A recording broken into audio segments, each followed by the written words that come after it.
Ria? Hadir. Baik, alhamdulillah semuanya hadir ya adik-adik.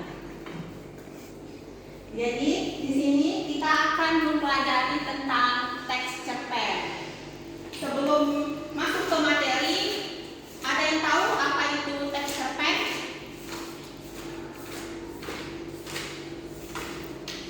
Ayo, ada yang tahu apa itu teks cerpen? Silakan angkat tangan.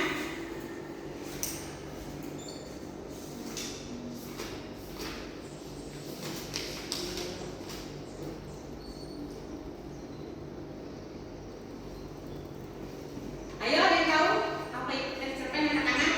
Ya, silakan nanti Kak. Jadi Bu, teks cerpen itu adalah karya fiksi yang biasanya berisi 500 hingga 1000 kata yang dapat dibaca dalam sekali duduk.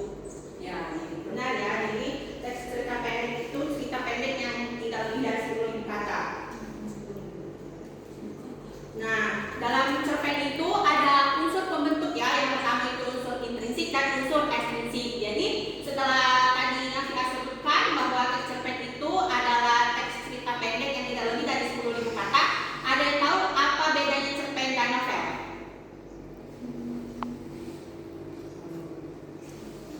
Angkat tangan ya kalau ada yang tahu.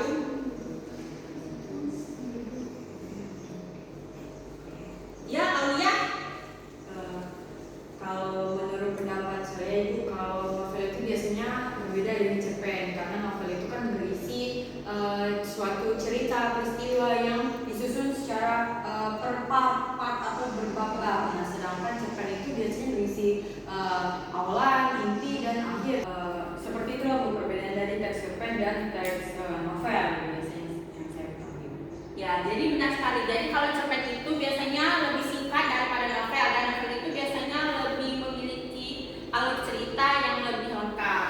Nah, jadi cerpen itu bisa ditulis berdasarkan pengalaman pribadi ataupun kisah nyata dari kita sendiri ataupun dari lingkungan sekitar.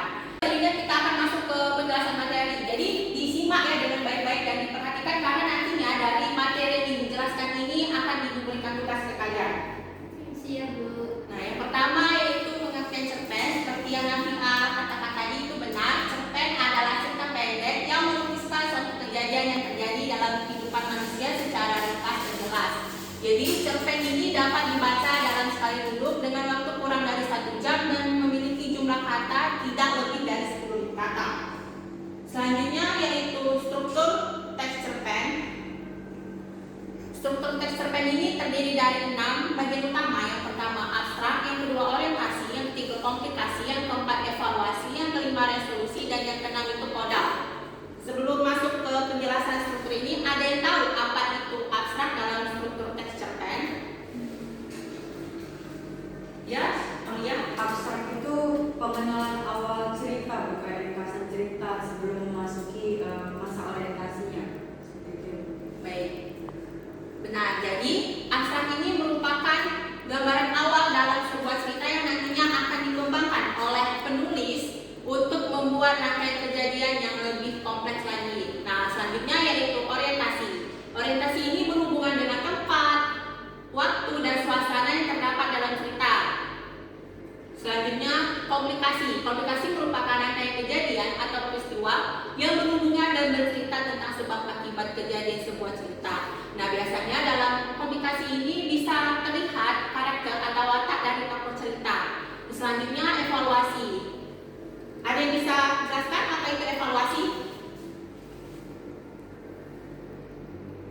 Saudara Ria? Baik, evaluasi itu adalah struktur dari konflik-konflik yang terjadi dalam cerita dan arahnya ke titik klimaks atau akhir. Ya, benar. Jadi evaluasi ini struktur yang mengarah pada puncak permasalahan dan mulai muncul gambar penyelesaian dari sebuah konflik. Selanjutnya resolusi. Resolusi ini biasanya sangat dinanti-nantikan oleh pembaca karena pada struktur ini itu penulis memberikan solusi tentang masalah yang dialami oleh tokoh dalam cerita. Nah, selanjutnya koda. Ada yang bisa menjelaskan apa itu koda? Ya, mungkin Koda adalah pelajaran atau nilai yang bisa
diskusi yang terdiri dari 2 orang satu kelompok. Jadi 2 orang. Sini ada teks cerpen dan LKPD 2 orang.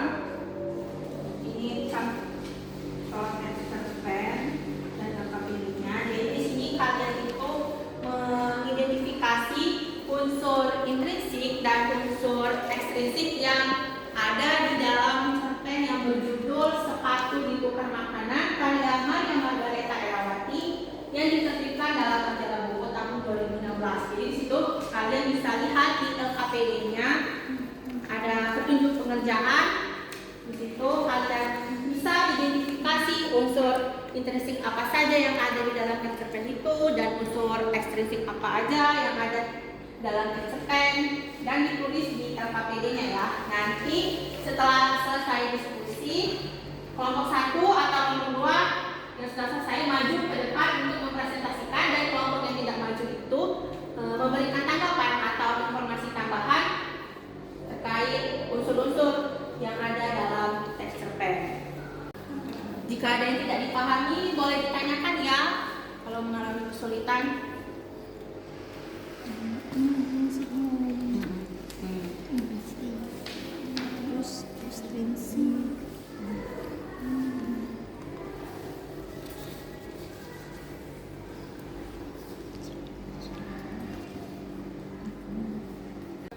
Nah, sudah dikerjakan dengan cermat dan teliti ya tadi. Baik, Ibu. kelompok 1 silakan memaparkan hasil diskusinya ke depan. Kelompok yang tidak maju diharapkan untuk menyimak dan memperhatikan dengan baik ya, karena di akhir nanti akan memberikan tanggapan dan informasi tambahan untuk kelompok 1 yang maju. Baik, Bu. Izin untuk Ya. memulai presentasi. Assalamualaikum warahmatullahi wabarakatuh. Waalaikumsalam warahmatullahi wabarakatuh. Perkenalkan, nama saya Safiria dan teman saya. Saya Jiwasari. Kami akan memaparkan hasil diskusi kami dari cerpen Sepatu Ditukar Makanan karya Maria Margareta Erawati. Nah, yang pertama kami akan memaparkan unsur intrinsik dalam cerpen, lalu yang kedua kami akan memaparkan unsur ekstrinsik dalam cerpen. Silakan pada rekan saya.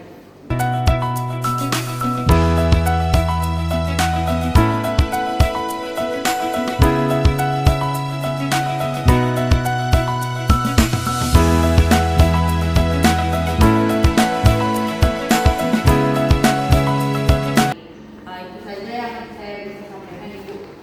Baik, terima kasih kelompok 1. Silakan kelompok 2 untuk memberikan tanggapan dan informasi tambahan dari hasil diskusi yang sudah dilakukan oleh kelompok 1 tadi.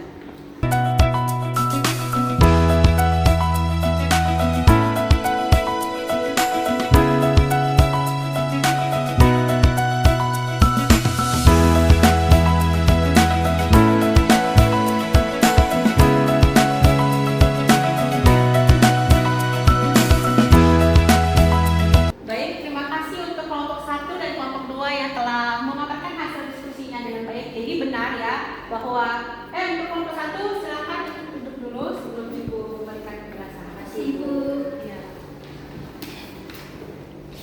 Jadi benar yang disampaikan oleh kelompok 1 ataupun kelompok 2 itu sudah benar tentang unsur intrinsik dan unsur ekstrinsik yang ada dalam cerpen Sepatu Ditukar Makanan itu tentunya memiliki banyak nilai yang dapat kita ambil dan juga pelajaran yang bisa kita ambil dan pesan moral yang disampaikan oleh penulis ini kepada kita ya, sebagai pembacanya. Jadi Ibu apresiasi untuk kelompok 1 dan kelompok 2 yang telah memaparkan hasil diskusinya dengan baik. Nah, jadi dari materi yang sudah kita pelajari tadi, Ibu ingin meminta kalian untuk membuat kesimpulan dari pembelajaran yang sudah kita laksanakan tadi. Nah, Jadi hari ini kita belajar teks cerpen. Teks cerpen itu merupakan cerita singkat yang dapat dibaca sekali dulu dan tidak lebih dari 10.000 kata. Terdapat unsur intrinsik dan ekstrinsik di teks cerpen tersebut, Bu. ya benar, jadi teks cerpen itu ialah teks cerita pendek yang tidak lebih dari 10.000 kata dan memiliki unsur pembentuk di dalamnya yaitu unsur intrinsik juga memiliki ciri kebahasaan seperti majas, gaya bahasa, pilihan kata, dan juga yang lain-lainnya. Jadi tes cerpen ini juga bisa ditulis berdasarkan pengalaman pribadi ataupun berdasarkan pikiran kita sendiri secara kreatif dan juga tentunya orisinal ya. Baik, jadi di sini Ibu sebelum menutup pelajaran pada hari ini Ibu akan memberikan tugas kepada kalian. Tugasnya itu dikerjakan di rumah ya dengan waktu pengerjaan 1 minggu. Tugasnya itu bisa kalian lihat di sini. Yang pertama dengan ketentuan judul dan alur dalam cerita pendek harus menarik dan kreatif. Jadi kalian harus membuat cerita pendek hasil karangan kalian sendiri. Nah, buat cerita pendek dengan tema persahabatan, keluarga, inspirasi atau motivasi. Jadi pilih salah satu. Kalian mau yang motivasi atau inspirasi. Nah, cerita pendek harus berdasarkan hasil kalian sendiri, tidak boleh sama dengan teman, apalagi menggunakan AI. Jika ada yang menggunakan AI, maka akan diberikan sanksi. Nah, jadi pengumpulan tugas ini 1 minggu ya, 1 minggu dikumpulkan pada pertemuan berikutnya. Dan untuk memperdalam pengetahuan kalian tentang tes cerpen, kalian bisa mencari-cari lagi di rumah tentang pengertian ataupun ciri-cirinya dan juga tentang unsur-unsurnya melalui buku-buku di perpustakaan ataupun melalui artikel-artikel yang ada di internet. Dan Ibu apresiasi untuk kalian semua yang telah mengikuti pembelajaran ini dengan baik dan tentunya sangat antusias. Terima kasih. Ibu akhiri, wassalamualaikum warahmatullahi wabarakatuh.